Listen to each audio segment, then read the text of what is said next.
territoire du parc naturel régional des Caps et Marais d'Opale, entre le littoral et la réserve de biosphère du Marais audomarois, se trouve un espace naturel remarquable, la vallée de la Hemme.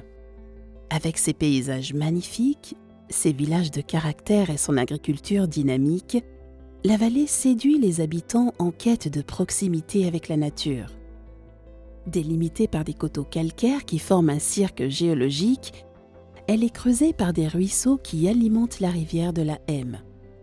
Ces cours d'eau sont des milieux riches d'une biodiversité foisonnante. Ils sont le refuge de nombreuses espèces animales et végétales. Ils leur offrent un lieu de vie et de reproduction. Mais ces rivières ont longtemps été exploitées. Moulins, barrages à vocation agricole, pisciculture. Les hommes ont ainsi créé des obstacles à la circulation des sédiments, de la faune et de la flore aquatique et perturbé le bon écoulement des eaux. Durant les années 2000, il y a eu de fortes inondations qui ont impacté les nombreuses habitations autour de la Hemme et qui ont même endommagé un pont qui a été emporté. Ces inondations ont mis en évidence un problème de circulation d'eau. Avec les nombreux ouvrages, en fait, il y a eu des constats de fluidité d'eau qui ne se faisaient plus correctement et du coup qui a empêché la circulation des poissons migrateurs, notamment le saumon, qui ne pouvait plus ni remonter ni descendre la rivière. Alors face à ce constat et ces problématiques d'inondation, on a décidé de créer un partenariat étroit entre le CIMVAM et le parc pour lutter contre les inondations et de ce fait restaurer la biodiversité au sein de cette rivière. Habitants, pêcheurs, agriculteurs et acteurs du territoire sont mobilisés pour préserver et valoriser les rivières. Partons à la découverte de cette vallée, de ses paysages et des acteurs qui s'engagent au quotidien pour la rivière et son écosystème. La Hemme prend sa source à Écueil. Elle compte plusieurs affluents dont les principaux sont la Planque, les Fontinettes, le Sangan, le Loquin, le ruisseau d'Alembon, la rivière d'Herbingan et d'Alquine. La Hemme et ses affluents représentent 100 km de cours d'eau. Au cours de l'histoire, les hommes ont peu à peu aménagé et artificialisé la rivière pour alimenter en eau les moulins. Ils ont construit des barrages et des piscicultures. En 2010, on comptait pas moins de 180 ouvrages sur la Hemme et ses affluents. Avant l'apparition de l'homme, donc les rivières étaient totalement accessibles aux poissons migrateurs comme le saumon, la lamprey marine, la truite de mer et même l'anguille. Donc les autres espèces inféodées au milieu aquatique profitaient aussi des rivières pour pouvoir s'y déplacer, y vivre et effectuer en totalité leur cycle de vie.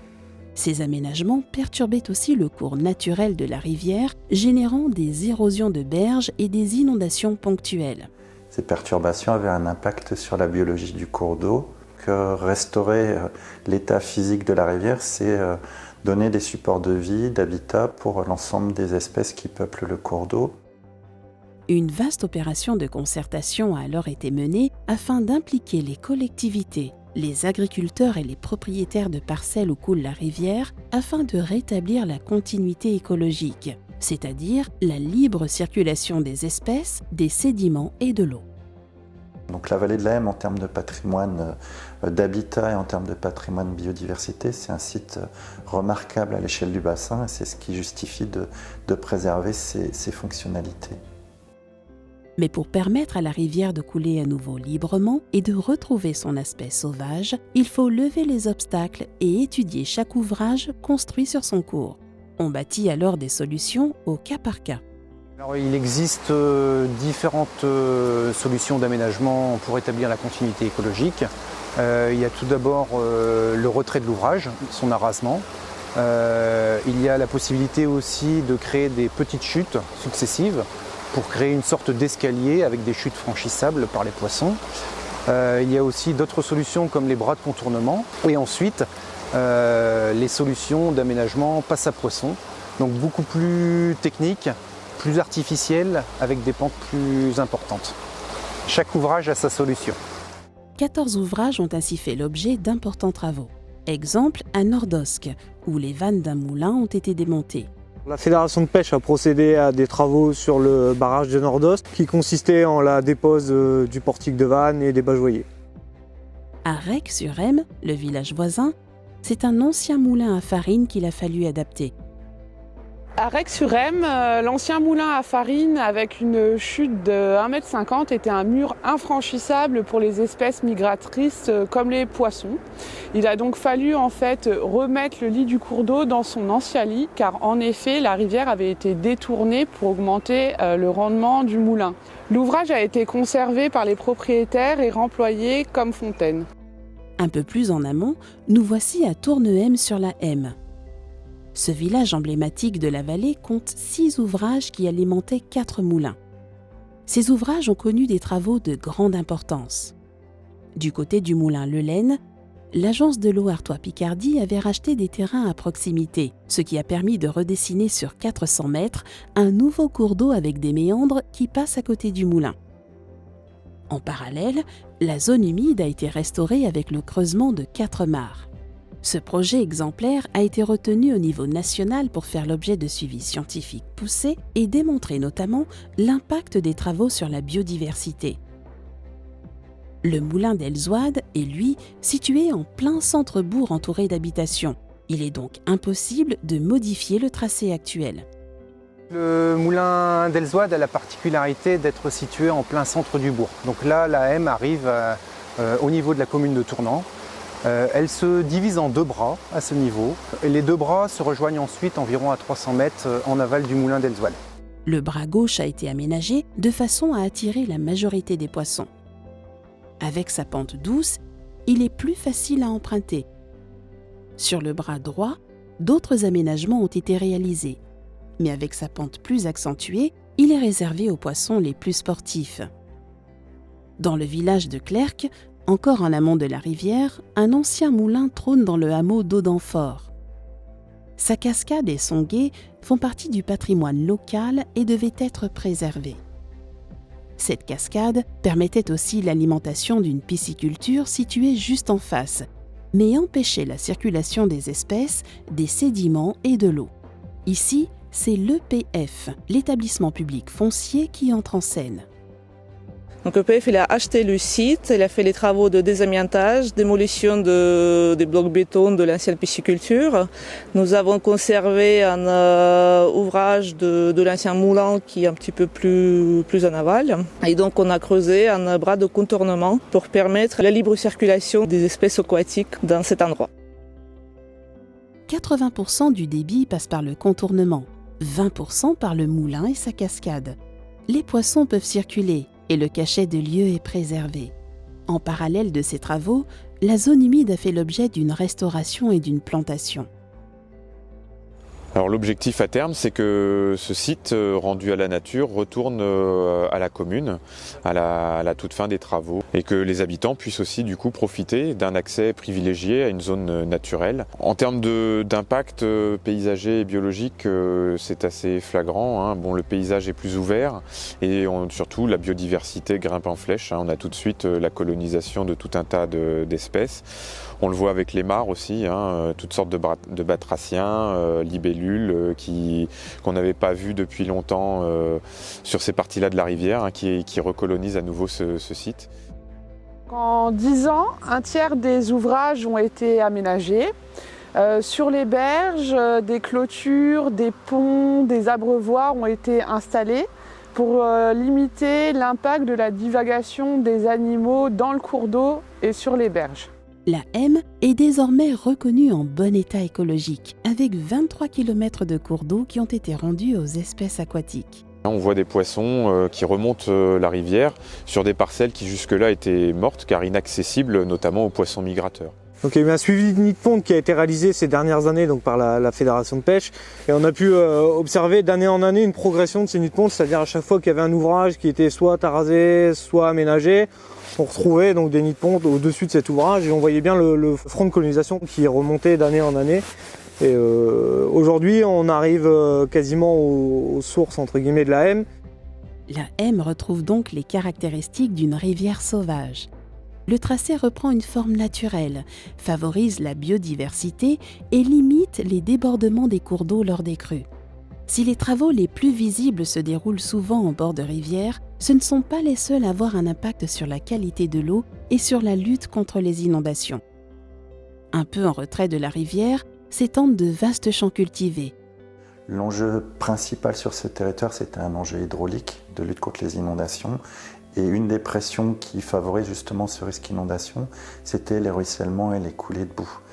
Donc sur la stratégie de gestion de ce risque, il y a de gros programmes de travaux qui ont été engagés par le CIMVAM et par les communautés de communes, justement pour mettre en œuvre des techniques curatives et préventives par rapport à cet aléa de ruissellement des sols. Et l'autre stratégie qui se développe depuis quelques années, c'est la gestion agronomique de ces ruissellements au travers de collectifs d'agriculteurs. Le parc naturel régional et ses partenaires travaillent directement avec les agriculteurs de la vallée de la M qui expérimentent de nouvelles techniques pour favoriser la qualité du sol. Ils travaillent ensemble pour recréer une vie souterraine, planter des espèces variées qui structurent et nourrissent le sol. En plus d'un effet bénéfique sur la biodiversité et les cultures, ces actions agissent directement pour améliorer l'infiltration des eaux. Depuis 2018, il y a un groupe d'agriculteurs qui s'est constitué sous l'impulsion d'une animation qui est portée par le parc, le CIMVAM, la Chambre et la PAD 62. Donc, le groupe d'agriculteurs échange sur les pratiques agricoles qui permettent de réduire l'érosion des sols. Donc, c'est tout ce qui est couvert d'interculture, réduction du travail du sol, fertilité des sols en général. Et donc il y a à peu près 17 agriculteurs, ça représente environ 18% de la surface agricole de la vallée de la M.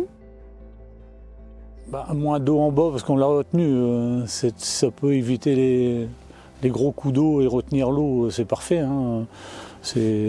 D'ailleurs on a travaillé par les haies, on retient l'eau, les fascines on a retenu l'eau, le couvert on retient d'eau, il faut reconnaître aussi qu'on voit moins de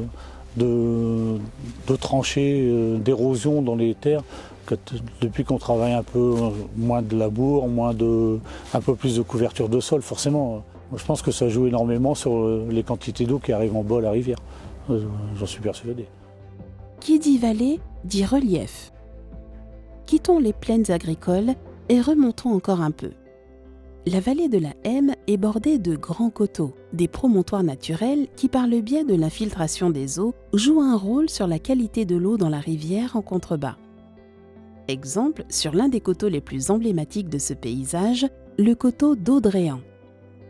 C'est notre petit bijou, quoi. Le mont d'Audréan qui culmine à 162 mètres et qui fait à peu près 80 hectares. Du coteau d'Audréan, vous voyez, si vous allez à la pointe, vous allez voir toute la vallée de la M.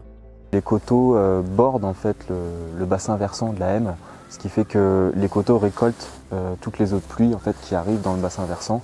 Et de fait de la nature du sol, sur les coteaux calcaires, on a des sols qui sont très drainants. L'eau s'infiltre directement.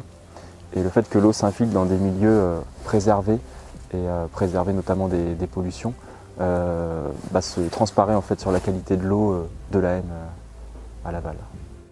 Donc pour réaliser la gestion, le parc s'appuie beaucoup sur les acteurs du territoire, notamment les éleveurs sur les coteaux, parce qu'on sait que ces paysages de coteaux calcaires sont hérités en fait du pâturage, et donc le parc souhaite soutenir cette activité, donc va proposer aux éleveurs des conventions de pâturage, et également s'appuyer sur les associations de chasse locales, ainsi que des associations comme les Blongios, la nature en chantier, pour réaliser des chantiers nature avec des bénévoles, le week-end ou en semaine parfois, et également les associations d'insertion avec qui on réalise les travaux de gestion de débroussaillage, de fosses et de pose de clôture. Donc sur les coteaux de la vallée de la M, on va retrouver une diversité de milieux en fait, typiques des coteaux calcaires, avec une flore vraiment riche, diversifiée et typique de ces coteaux, avec les orchidées qui sont très connues, mais aussi d'autres, et des insectes qui sont aussi dépendants de ces espèces-là. Après plus de 10 ans, la mobilisation paye. En effet, selon une étude réalisée par l'Agence de l'eau Artois-Picardie en 2020, l'état écologique de la M s'est nettement amélioré. La présence d'écrevisses à pattes blanches témoigne ainsi de la bonne santé des rivières. Tous les travaux qui ont été entrepris ont fait qu'aujourd'hui la M est reconnue comme étant un cours d'eau de bonne qualité. On voit de nouveau des espèces de poissons qu'on ne voyait plus. Donc tout ce partenariat, tous ces travaux ont servi en fait au-delà de la lutte contre les inondations, aussi en fait à remettre une biodiversité. Aujourd'hui, tous les partenaires reconnaissent qu'on est dans le bon sens, on a fait une bonne démarche, on est cité en exemple. Donc c'est tout, ça pour nous c'est une grande satisfaction. Le but ultime pour nous c'est de faire reconnaître la Hemme comme rivière sauvage, donc qui serait vraiment une marque de satisfaction pour l'ensemble de l'équipe qui œuvre depuis toujours. Et d'amener en fait peut-être la réflexion qui a déjà commencé d'ailleurs, d'intégrer en fait la réserve de biosphère du Marais audomarois. Aujourd'hui, et que ce paysage, cette bonne qualité d'eau, ça ne peut être qu'un point positif pour le développement, nos actions futures certainement, mais aussi de marquer encore plus que ce territoire mérite, au même titre que d'autres sites du Pas-de-Calais, d'être visité, d'être vu, d'être reconnu.